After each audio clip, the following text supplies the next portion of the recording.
Terror attack 140 కోట్ల మంది భారతీయులను కలలో కూడా వెంటాడే దారుణ ఉగ్ర దాడి. పాకిస్తానీ ఉగ్రవాదులు 26 మంది అమాయకులను అత్యంత దారుణంగా మతం అడిగి మరీ చంపేశారు. బట్టలు విప్పి చూశారు. కల్మా చదవమని ఆదేశించారు. రెండూ చేయని వారిని దారుణంగా కుటుంబ సభ్యుల ముందే కాల్చి చంపేశారు. పహల్గాం రక్తపాతం భారత్ను జీవితాంతం వెంటాడాలి అనేది పాకిస్తానీ ఉగ్రవాదుల దుశ్చర్య వెనుక ఉద్దేశం. తాజాగా మరోసారి కశ్మీర్లో అదే జరిగింది అన్న వార్త దేశాన్ని దిగ్భ్రాంతికి గురిచేస్తోంది. కశ్మీర్లో వలస కార్మికులపై తూటాల వర్షం కురిపించారు పాక్ ఉగ్రవాదులు. పహల్గాంలో పర్యాటకులను అడిగినట్టే వలస కార్మికుల పేర్లు అడిగి తెలుసుకొని పాయింట్ బ్లాంక్ రేంజ్ లో కాల్చి చంపేశారు. దీంతో మరోసారి ఆపరేషన్ సింధూర్ రీసౌండ్ చేస్తోంది. ఆ డీటెయిల్స్ టాప్ స్టోరీలో చూద్దాం.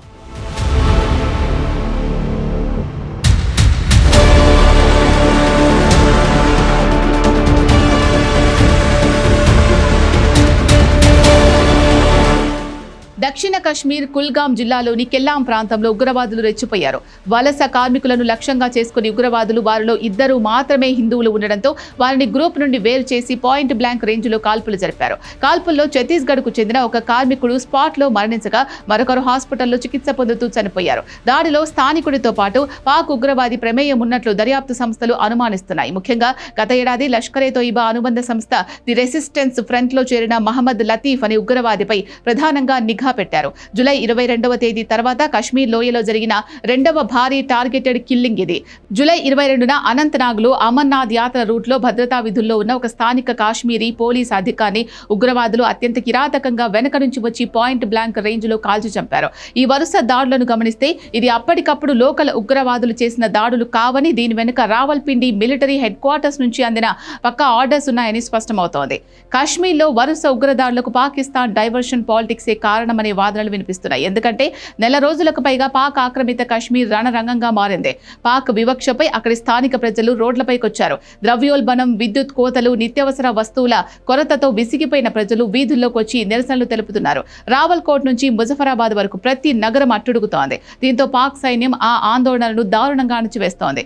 ఇప్పటి వరకు 40 మందికి పైగా అమాయక ప్రజలను పొట్టన పెట్టుకుంది. అయినప్పటికీ ఈ ప్రజా తిరుగుబాటు చల్లారడం లేదు. పీఓకే పరిణామాలపై ఇండియా సైతం గళం విప్పుతోంది. అంతర్జాతీయ సమాజం పాక్ అణచివేతలను గమనించాలని ఒత్తిడి తెస్తోంది. ఫలితంగా అసీం మునీర్ నేతృత్వంలోని పాక్ సైన్యానికి ఈ తిరుగుబాటు పెద్ద అవమానంగా, అంతర్జాతీయంగా వారి పరువు తీసే అంశంగా మారింది.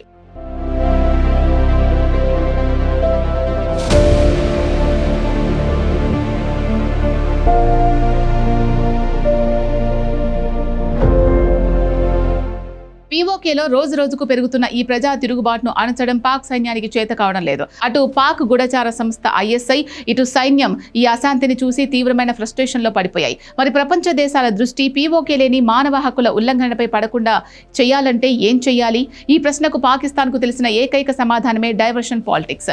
జమ్మూ కాశ్మీర్లో ఆ ప్లాన్నే అమలు చేస్తున్నట్లు నిఘా వర్గాలు అనుమానిస్తున్నాయి. భారత కశ్మీర్లో మళ్లీ ఉగ్రదాడులు, అది 2025 పహల్గాం తరహాలో మతపరంగా టార్గెట్ చేస్తూ దాడులు చేయడం ద్వారా ప్రపంచ దృష్టిని పీఓకే నుంచి భారత్ వైపు మళ్లించొచ్చని వారు భావిస్తున్నారు. ఈ టెర్రర్ గేమ్ గురించి జమ్మూ కాశ్మీర్ మాజీ డీజీపీ ఎస్పీ వైద్ సంచలన వ్యాఖ్యలు చేశారు. సరిహద్దు అవతల రేగిన నిరసనల మంటల నుంచి తప్పించుకోవడానికే ఇక్కడ అమాయక వలస కార్మికులను బలి తీసుకుంటున్నారని స్పష్టం చేశారు. దీంతో మరోసారి ఆపరేషన్ సింధూర్ రీసౌండ్ ఇస్తోంది.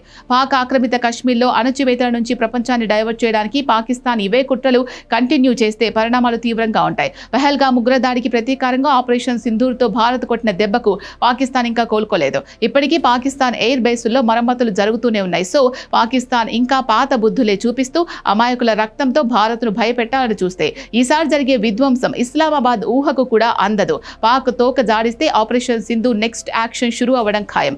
ఉగ్రవాద మూలాల్ని పూర్తిగా నాశనం చేసేందుకు భారత త్రివిధ దళాలు ఇప్పటికీ సిద్ధంగా ఉన్నాయి. ఒకటి మాత్రం స్పష్టం, భారత్ కనుక మళ్లీ ఆపరేషన్ సింధును యాక్టివేట్ చేస్తే ఈసారి పీఓకే మన కశ్మీర్తో కలవడమే కాదు, పాకిస్తాన్ ముక్కలు చెక్కలు కావడం కూడా పక్కా.